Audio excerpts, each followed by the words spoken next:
¿Qué tal, amigos? Bienvenidos a un nuevo encuentro que tenemos en esta ocasión para hablar de un libro muy especial para mí, como es Películas de terror basadas en hechos reales, que es mi nuevo libro y que, como siempre, bueno, pues quiero presentarlo aquí, quiero presentarlo en este medio, porque creo que sois muchos los que a lo largo de este tiempo me seguís y que independientemente de que presenten libros, librerías y demás, siempre la presentación virtual para aquellos que no son de la ciudad y demás, pues está bastante bien. Películas de terror basadas en hechos reales que nos obliga a replantearnos cuánto de lo que vemos en el cine es realmente imaginación y qué no. Cuántos son sucesos documentados.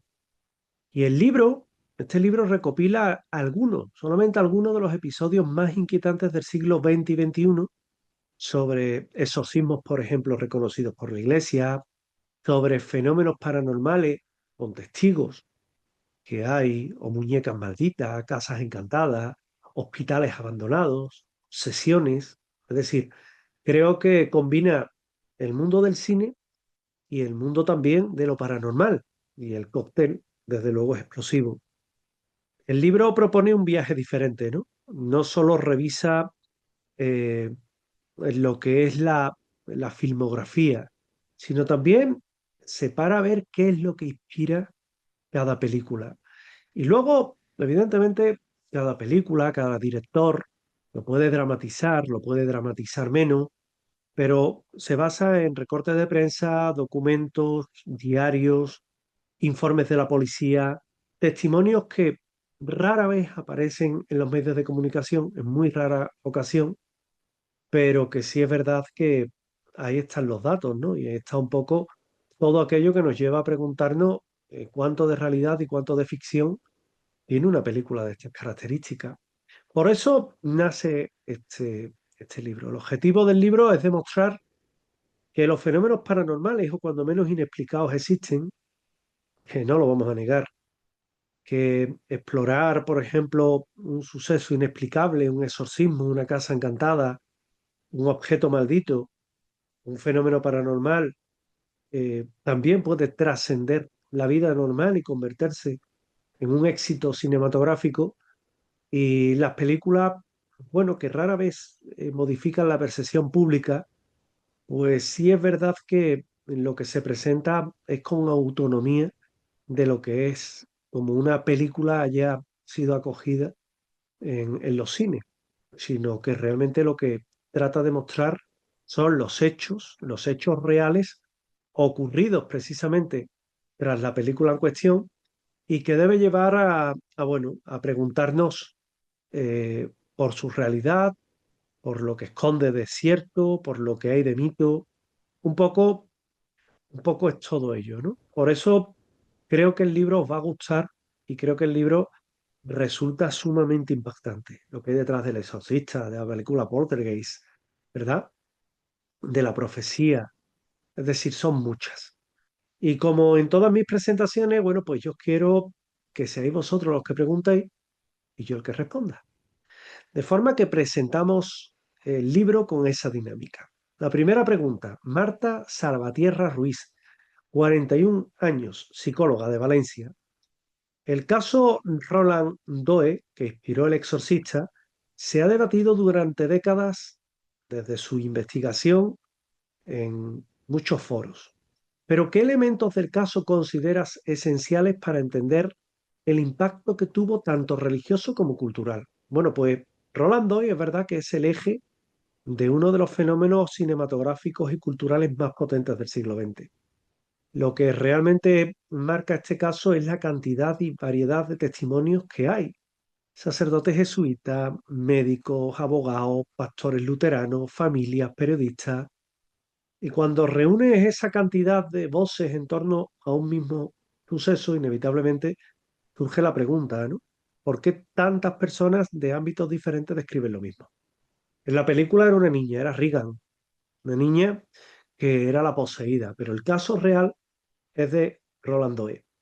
que realmente es otro nombre ficticio que esconde su verdadera identidad, pero Roland Doe es como se le ha querido llamar, ¿no? Además, hay elementos que son clave. Por ejemplo, el diario del padre Raymond Bishop, un documento que es excepcional en la historia de la Iglesia moderna, porque Bishop registró en ese diario día a día los fenómenos como la cama que temblaba violentamente, objetos que saltaban de la habitación, insultos en latín que pronunciaba ese niño y que el latín no lo sabía, es decir, lo que se llama la xenoglosia, reacciones violentas ante objetos religiosos y marcas que parecían en la piel de aquel chico como si fueran arañazos.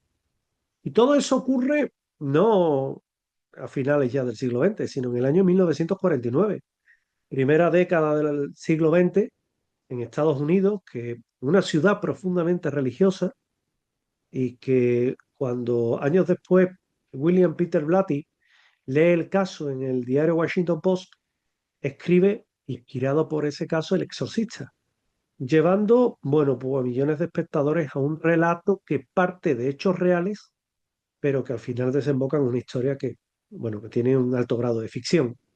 Así nace ese mito moderno, incluso la imagen del demonio, fíjate, y así nace una película que las personas no solo temen, la creen.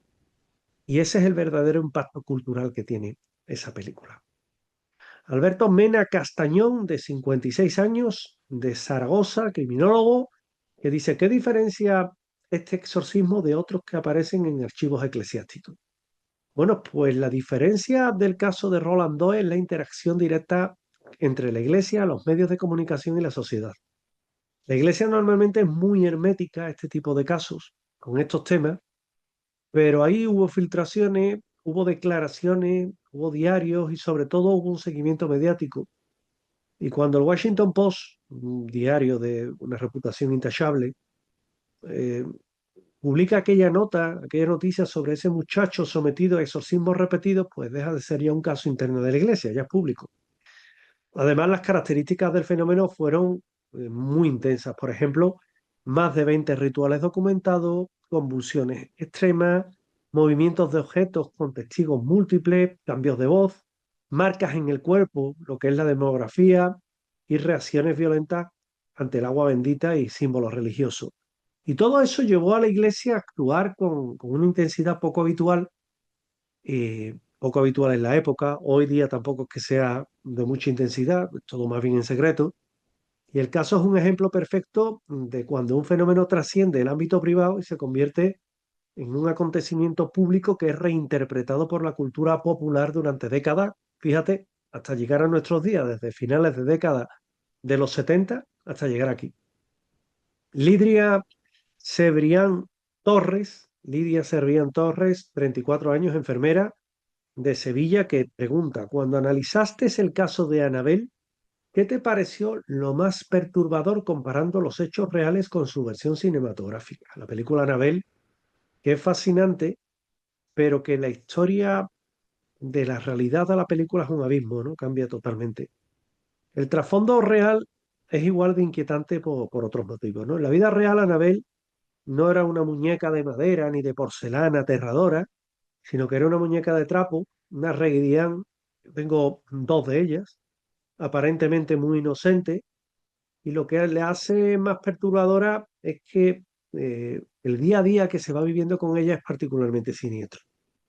Los fenómenos son descritos por dos jóvenes, Donna y Angie, estudiantes de enfermería, y eran muy concretos, ¿no? Ellas hablaban en la vida real de una muñeca que aparecía en habitaciones donde no la habían puesto, incluso en algunas echadas bajo llave, que cambiaba de posición sin intervención humana, que dejaba notas escritas en POSIT, bueno, incluso en pergamino, en un material que no había en la casa, y por ejemplo el novio de Donna, Lou, que sufre arañazos de carácter inexplicable. El contraste entre aquella muñeca tierna y la muñeca más dura luego de la película y los fenómenos que la rodean es lo que vuelve al caso único.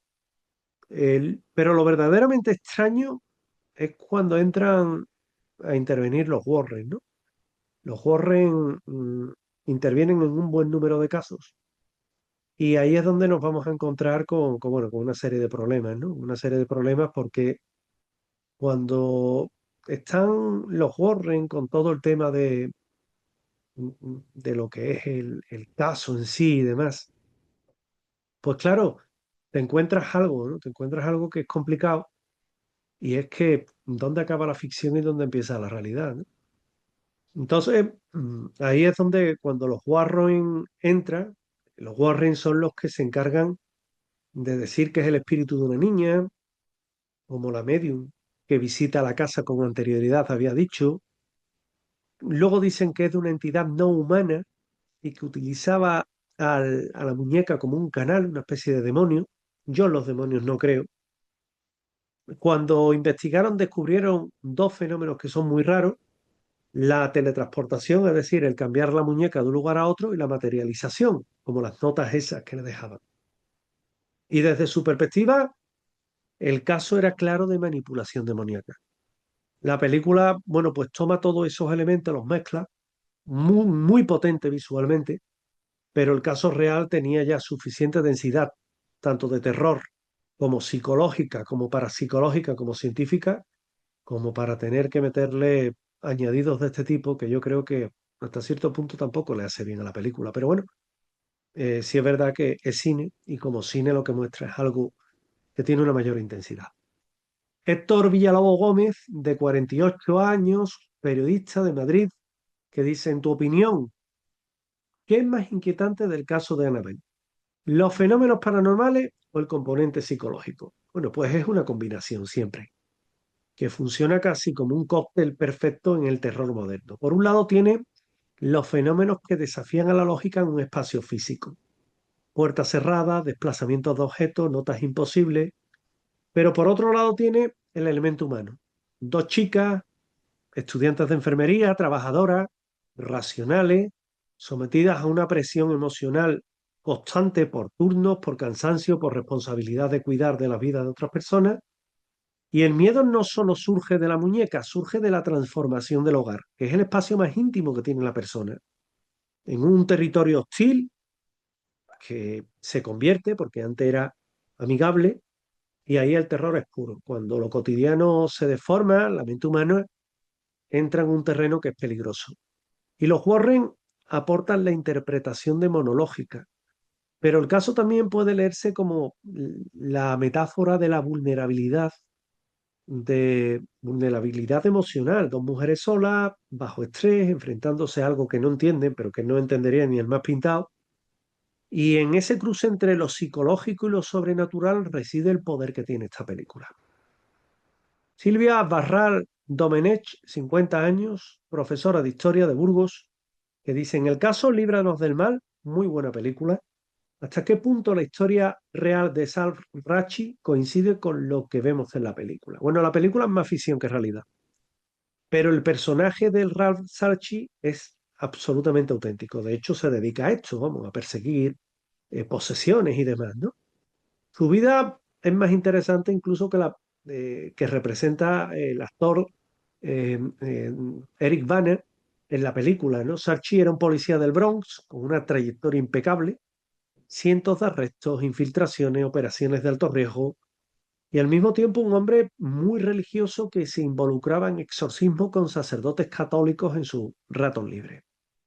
Y lo que cuenta el libro que se escribe sobre todo esto, es muy impactante, ¿no? Son casos de presuntas posesiones donde personas sin conocimientos lingüísticos hablaban idiomas antiguos, fenómenos como sombras y nubes de humo negro con forma antropomorfa, fuerzas físicas inexplicables y símbolos rituales pintados en casas del Bronx, que esto es lo que se relata. La película lo que hace es mezclar un poco elementos policiales con posesiones demoníacas, y lo que mantiene intacta es la dualidad de Sarchi, ¿no? Del policía que lucha contra los criminales, pero también contra el demonio, contra las posesiones, ¿no? Y en parte esa es la esencia que tiene el personaje, que además es real. Marcos Ibáñez Durán, de 29 años, fotógrafo de Granada, que pregunta, ¿qué fue lo que más te sorprendió del testimonio real de Sarchi? Bueno, la contundencia. Sarchi habla de demonología con la misma naturalidad con la que un policía habla de un arresto. La verdad. Yo he tenido la oportunidad de hablar con él por teléfono y a mí me flipa, ¿eh? Para él, el mal era físico, literal, ¿eh? Y describe escenas como mujeres que se transforman, voces guturales que no corresponden a cuerdas vocales humanas, símbolos escritos en espejos sin explicación. Cuando digo mujeres que se transforman es transfiguración de la cara, es decir, que le cambia la expresión bastante. Pero lo que más impresiona es que, por ejemplo, Sal Rachi a mí me decía que él no cobraba nada, nada, cero, que él no quería lucrarse con estos casos y lo veía prácticamente como un deber. Dentro de su religiosidad lo entendía así. Por eso, de policía, que ya no es tal, ¿no? Ya lo dejó, ya se retiró.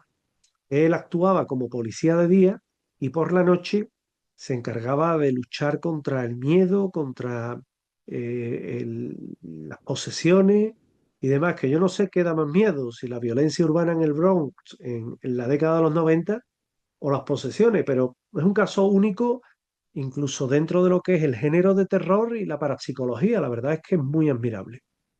Ainhoa Lerín Muñiz, 62 años, médico forense, Pamplona, que dice, en el Hospital Riverview, ¿qué influencia en fenómenos, perdón, lo he planteado mal, sobre el Hospital Riverview y su influencia en fenómenos siniestros? ¿Por qué ese hospital se convirtió en ícono del terror?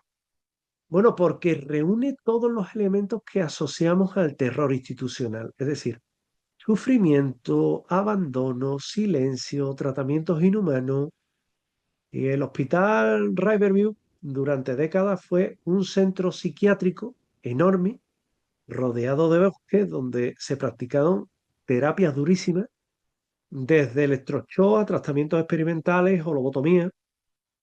Y cuando cierra parcialmente, queda en un estado que parecía ahí como detenido en el tiempo, ¿no? Pasillos interminables, camas oxidadas, muebles abandonados, historiales tirados por el suelo y un silencio que era angustiante, ¿no?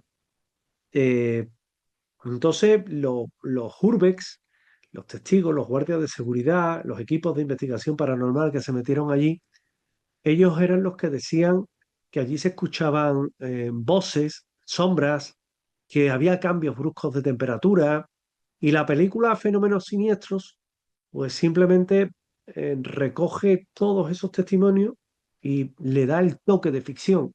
Pero el escenario y los testimonios son todos reales, con lo cual quédate con eso porque la película realmente cuando sabes eso impacta hasta un poco más. Seguimos porque el siguiente en estrenar es Óscar Encinas Vidal, de 38 años, arquitecto de Málaga. Os recuerdo que estamos presentando en Internet, en YouTube, en TikTok, este libro de mi autoría, películas de terror basadas en hechos reales. Y Óscar Encinas que pregunta, ¿crees que en Riverview hay más mito que realidad o los testimonios son creíbles? Bueno, hay de todo. Algunos testimonios son emocionales, fruto del impacto psicológico del lugar, pero otros provienen de lo que es el personal sanitario, de vigilantes de equipos que trabajaron allí durante décadas. Y cuando varias personas describen puertas que se cierran solas, voces que parecen provenir de habitaciones vacías, figuras que se asoman por pasillos, el fenómeno adquiere mucha más credibilidad. Además, el hospital no era un lugar neutro, es decir, era un espacio donde había dolor, dolor concentrado, sufrimiento. Y eso incluso desde la perspectiva más racional puede marcar un edificio de muchísimas maneras. Los hospitales son contenedores de emociones y ha habido vida, ha habido muerte, yo siempre lo digo, me lo voy a escuchar mucho y aquí es un ejemplo de cómo todo eso explota, ¿verdad? Emilia Peralta Suárez, 44 años, socióloga de Toledo, dice, la mansión Winchester es uno de los escenarios más icónicos del terror. ¿Qué te fascinó más de investigar el caso real? No, pues yo creo, fíjate, que la mansión Winchester es una metáfora vivo del duelo, de lo que es el duelo, las fases del duelo. Porque Sarah Winchester la heredera de la fortuna de los rifles, construyó durante 38 años sin descansar, esa mansión. Habitaciones que no llevaban a ningún sitio, puertas que daban al vacío, escaleras que terminaban en un techo, era un sinsentido. Pero detrás de esa extravagancia hay mucho dolor. Sara perdió a su hija, después a su marido, heredó millones de dólares de la época ligadas a armas que habían matado a miles de personas, sobre todo indios, y es posible que la mansión fuera una forma de exculparse, ¿no? De lidiar con la culpa, con las pérdidas y con la superstición. Ella pensaba que mientras que la casa se estuviera construyendo, los espíritus que la rondaban no iban a poder hacerle nada y por eso continuamente la casa cambiaba y ella trataba de despistarlo. El resultado, un edificio que parece respirar, que cuando estás dentro da su puntito, lo tiene, ¿no? De miedo, ¿no? Y es un laberinto emocional. Quédate con eso porque es realmente lo que es esta casa. Un laberinto emocional convertido en arquitectura y la película solamente roza la superficie. Ver aquella casa que está en San José es mucho más impresionante de lo que te puedes imaginar. Iván Briones Aldana, 59 años, restaurador de Cádiz.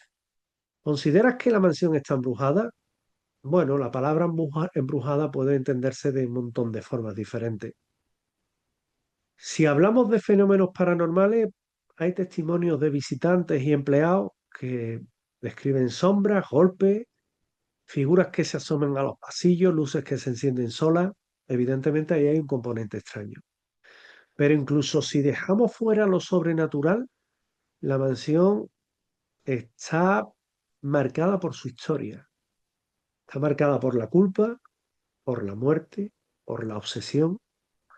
Cada habitación construida, reconstruida, destruida es un capítulo del dolor de Sarah Winchester y eso es lo que se siente físicamente en el lugar. El miedo de una persona, la superstición, el dolor. Eso es lo que siente una persona. Es muy impresionante, ¿eh? Víctor Ferrer Aroca, 27 años, periodista, Barcelona. Amityville ha sido llamada o llamado el caso más famoso del mundo. ¿Qué encontraste al revisarlo? Bueno, mediático es, yo más famoso del mundo tampoco, ¿no? Amityville reúne todos los elementos del terror local, lo clásico, ¿no? Un asesinato real, el de los de Feo, seguido por fenómenos paranormales vividos por la otra familia que la compra, los Lutz, y esos fenómenos son variados, ¿no?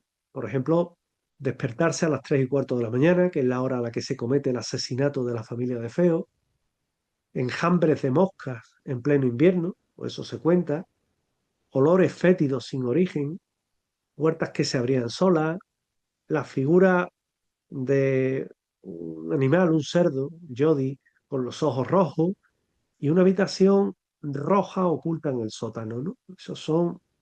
Ahí se ha mezclado realidad con ficción, pero muchos de estos elementos se convirtieron en íconos del cine.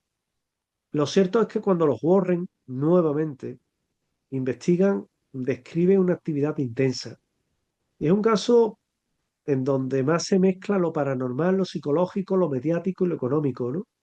Por eso se convierte en leyenda. A mí, los Warren investigando, evidentemente yo no voy a cargar contra los Warren, ¿no? Pero sí es verdad que hay partes de su relato que en muchas ocasiones te choca. Quizás hay partes que han exagerado.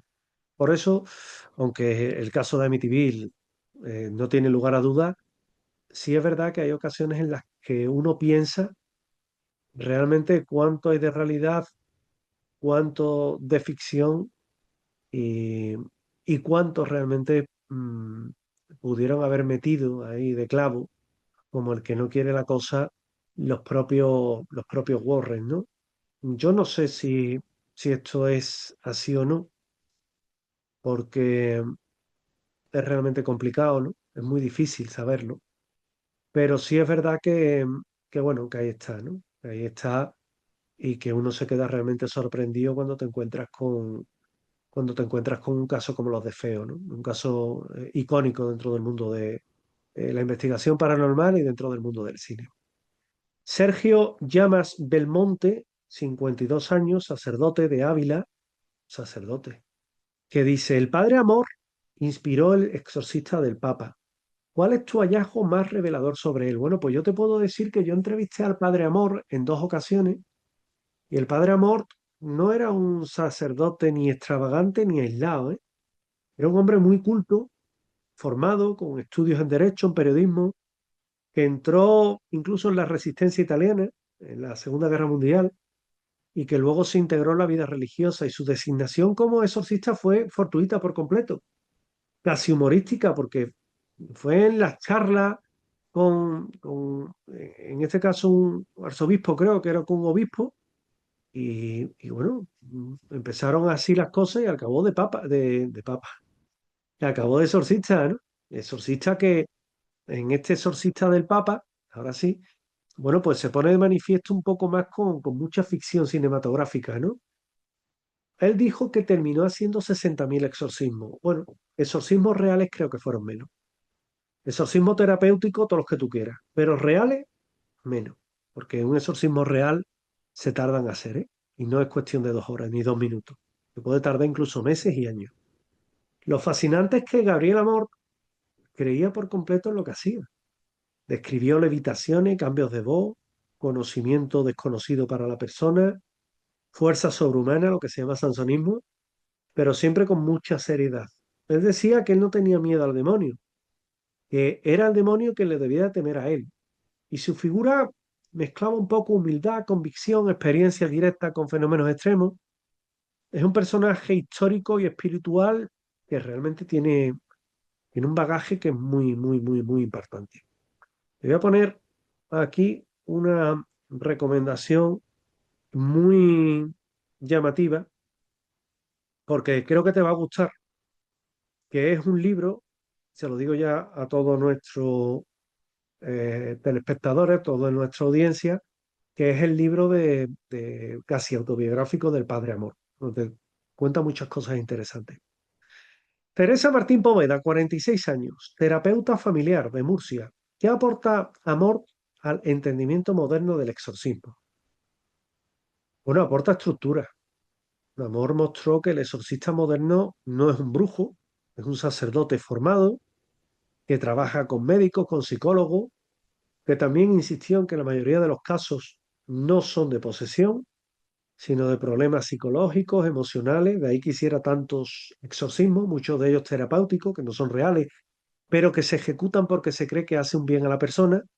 Y es solo un pequeño porcentaje mm, el que realmente se ajusta a un exorcismo real.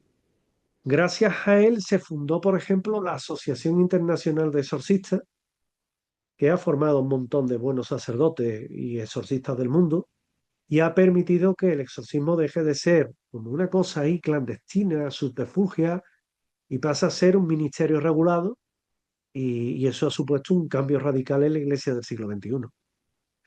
Jonathan Reverte, de 33 años, técnico de emergencias de La Coruña. Sobre exorcismo en Connecticut, ¿qué te pareció clave de este caso? Y subraya, real.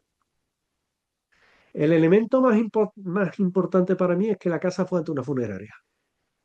Y no era una vivienda, sino había sido funeraria con una historia muy larga, con salas de embalsamamiento, con herramientas, con fotografías post-mortem, con una atmósfera cargada. Y ahí te vas a encontrar que la familia Parker, que se muda allí por razones médicas, sanitarias, de desplazamiento de un hijo que estaba enfermo, comienza a vivir fenómenos que van desde la clariescencia, fenómenos extraños a nivel olfativo, hasta apariciones, ataques físicos y voces y sombras. Los Warren describen este caso como uno de los más duros que han vivido, e incluso más que Annabelle y que Amityville. Y el exorcismo final fue complejo, fue muy denso. La película exagera muchos aspectos, pero la base real es muy perturbadora porque mezcla lo que es la enfermedad, la vulnerabilidad, la muerte, el miedo. Un poco es como si ese lugar hubiera tenido ese eco del pasado que se manifiesta en el presente, donde lo humano y lo sobrenatural, bueno, pues se vienen a mezclar como nunca, ¿no? Eh, Tengo otra pregunta más, que en este caso me realiza Javier Merino, de Vallecas, 28 años, carnicero, que me dice, ¿Y qué me dices de la película Verónica? Bueno, la película Verónica de Paco Plaza del año 2017 es una de las pocas películas españolas de terror que se basa en hechos reales, ¿no? Y además ha trascendido internacionalmente porque está inspirada en un caso real, en el caso de Estefanía Gutiérrez Lázaro, una chica de Madrid, de Vallecas, de 1992 era el año, que murió sufriendo unos episodios tremendos, ¿no? Convulsiones sin causa médica, visiones, comportamientos alterados, sonidos que solo ella parecía escuchar. Y todo comenzó, según el relato de la familia, después de que Estefanía realizara una sesión de Ouija en el instituto para contactar con el novio de otra amiga fallecida en un accidente de tráfico. La sesión la interrumpe una profesora, la Ouija pues hace de la suya, o sale un humo oscuro de un vaso que es inhalado por Estefanía y a partir de ahí empiezan una serie de fenómenos. Yo no voy a entrar en si, porque ahora está el documental de HBO, que hay muy buenos investigadores en ese documental. Hay uno que es un versota, hay uno que es un manta y que no merece la pena. Pero sí es verdad que hay compañeros como Lorenzo Fernández y demás que la verdad es que dan muy buenas informaciones al respecto. Y yo no entro a valorar el caso en sí, ¿no? Yo entro a valorar la relación entre la película con los hechos reales. Si un día queréis, hablamos de la película. Y, y bueno, los fenómenos que la familia comenta en su día que presenciaron fueron sombras en el pasillo, voces que surgían de las habitaciones, fotografías familiares quemándose eh, por dentro de un cristal sin explicación, un crucifijo que se daba la vuelta, puertas que se abrían, que se cerraban, golpes secos, la madre despertando a gritos y demás. Y el 27 de noviembre de 1992, la policía acude al lugar de la mano de Pedro Negri y ellos ven como con un informe oficial un armario que parecía moverse, un crucifijo arrancarse de la pared, golpes inexplicables, una sombra oscura detrás de una de las niñas y los fenómenos, bueno, el Pedro Negri, José Pedro Negri, inspector jefe, decía fenómenos en apariencia no racionales sucedidos en presencia de esta dotación. Mm, la película guarda relación con el caso real, una ouija como detonante, una familia de un barrio de Madrid como es Vallecas, la relación entre la adolescente y sus hermanos, el deterioro poco a poco de la chica hasta que fallece y los fenómenos después de la muerte de ella, ¿no? La película se enfoca deformando los hechos al declive de Verónica hasta que muere, mezclando lo sobrenatural con la tensión doméstica y el contexto social de los años 90, ¿no? Lo que la película no cuenta y el caso real sí, es que los fenómenos continuaron luego, que la familia se cambió de casa y bueno, los fenómenos fueron seguidos para ver si se mantenían en la casa o no por parte de las personas que investigaron, que la mayoría de los investigadores de mi edad nos pilló con 20 años y casi ninguno estuvimos allí directamente, yo no, porque evidentemente eh, a mí me pilla, eso es en Vallecas, yo estoy en Sevilla, ¿no? Pero yo sé de compañeros que tampoco pudieron investigarlo, ¿no? Que allí fue el padre Pilón y el grupo ETA y poco más, ¿eh? Luego sí, luego a posteriori sí han ido más, ¿no?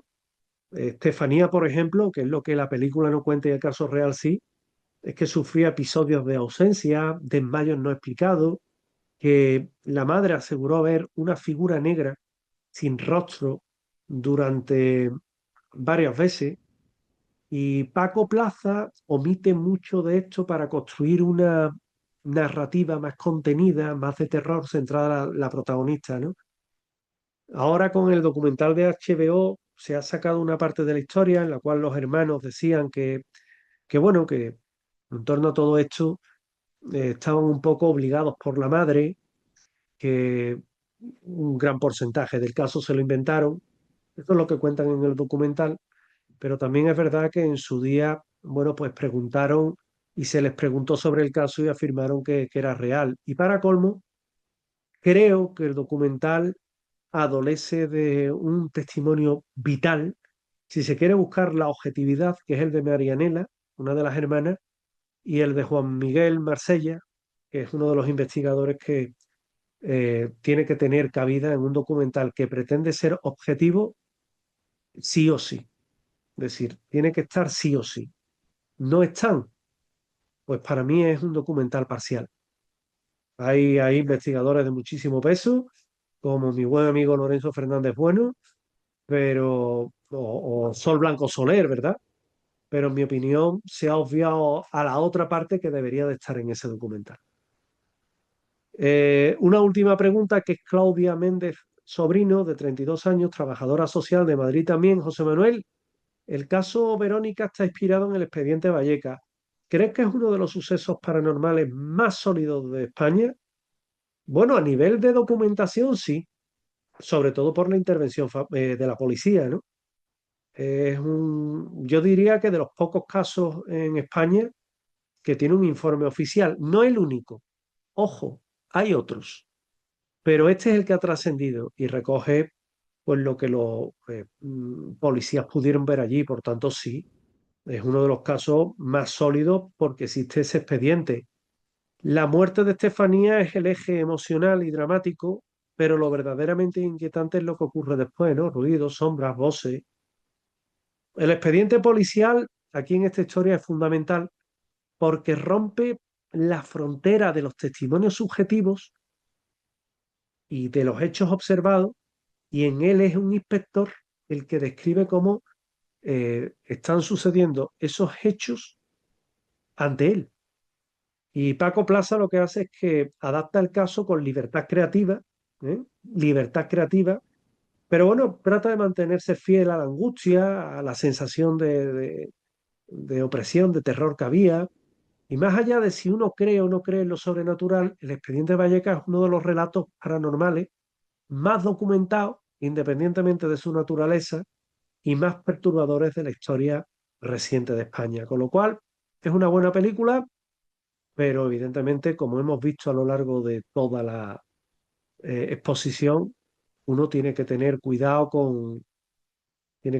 poco cuidado con lo que te están contando y creértelo, porque en muchos casos, pues es simplemente deformación cinematográfica que hace que los casos en gran medida queden exagerados. Y después de haber recorrido con todos vosotros estos casos, de estos casos tocados en mi libro, películas de terror basadas en hechos reales,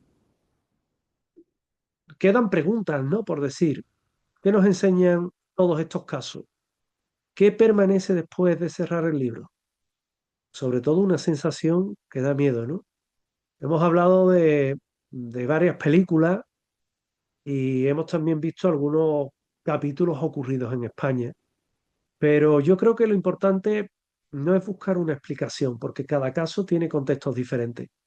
Algunos humanos, otros psicológicos, otros espirituales, otros culturales.